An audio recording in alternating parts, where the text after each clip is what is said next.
और जो लड़के इन मोटरसाइकिलों को इस तरह की मिट्टी में चलाना सीख जाते हैं, उनको जब हम पावरफुल मोटरसाइकिलें हाथ में दे देते हैं तो वो ज़्यादा बेहतर साबित होते हैं। अच्छा, आपने किसी अंतर्राष्ट्रीय प्रतियोगिता में भाग नहीं लिया? नहीं, ये मेरा ड्रीम ही रह गया है। इस उम्र में तो शायद अभी तक तो इस जीवन में तो नहीं ले पाया। हाँ, लेकिन डकार रैली में मेरी जाने की तमन्ना है। डकार रैली दुनिया की सबसे बड़ी रेस होती है जो 18 से 20 दिन सहारा डेजर्ट में होती है। लेकिन मैं उम्मीद करता हूँ कि अभी मुझे 10 वर्ष लगेंगे उसमें जाने के। 55 की उम्र में शायद मैं जा पाऊँगा वहाँ पर। I am planning for it. 10 वर्ष क्यों लगेंगे? क्योंकि उसके लिए मुझे 50 लाख रुपया चाहिए। 2007-2008 में उन्होंने राजस्थान में 3 मोटोक्रॉस के बड़े आयोजन कर रहे हैं।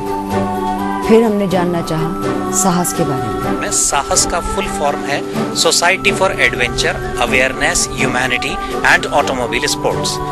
अब इसमें जब ह्यूमैनिटी शब्द है और अगर हमारे में इतनी भी मानवता नहीं है कि जो से साइकिल वाला चला रहा है या रिक्शे वाला चला रहा है या हाथ ठेली वाला चला रहा है, और हमारे पास मशीन है, हमें तो एक गियर डालना है और एक्सेलरेटर देना है, तो हमें हमारे में इतनी मानवता होनी चाहिए कि भले ही वो कानून के खिलाफ है कि मेन सड़क पे आने के बाद में रिक्शे वाले को ब्रेक लगाना चाहिए या वगैरह वगैरह, लेकिन हमें ये ध्यान रखना चाहिए एक मानवता के नाते कि हमारे पास तो मशीन है, लोग ब्रेक लगा दीजिए और उसे जाने दीजिए। 1 मिनट के लिए, सिर्फ 1 मिनट के लिए अपने आप को उसकी जगह रख के सोच लीजिए, आपको सब बातें समझ में आ जाएंगी।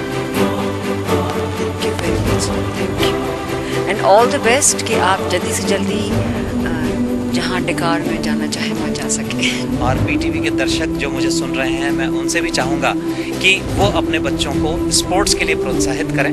पढ़ाई के साथ साथ स्पोर्ट्स का अपना महत्व है और बच्चों में हार सहने का जज्बा आ जाता है और ये हमारे बच्चों के लिए बहुत अच्छा होगा, हमारे देश के बच्चों के लिए बहुत अच्छा। अनिल गौतम देश के बहुत नज़दीक हैं कि किसी भी मौसम पर सड़क पर दौड़ती उनकी मोटरसाइकिल उनकी सबसे अच्छी साथी होती है, वो चाहे सियाचिन, नाथुला, खारटुंजला या कन्याकुमारी हो।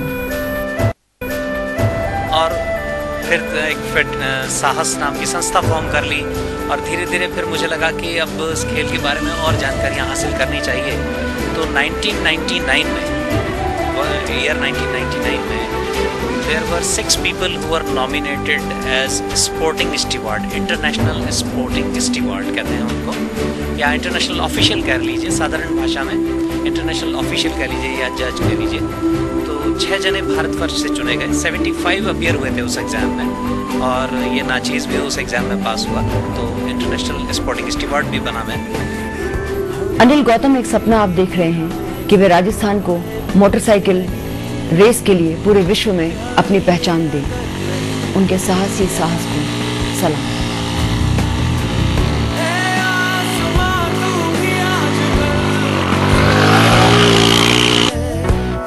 साथ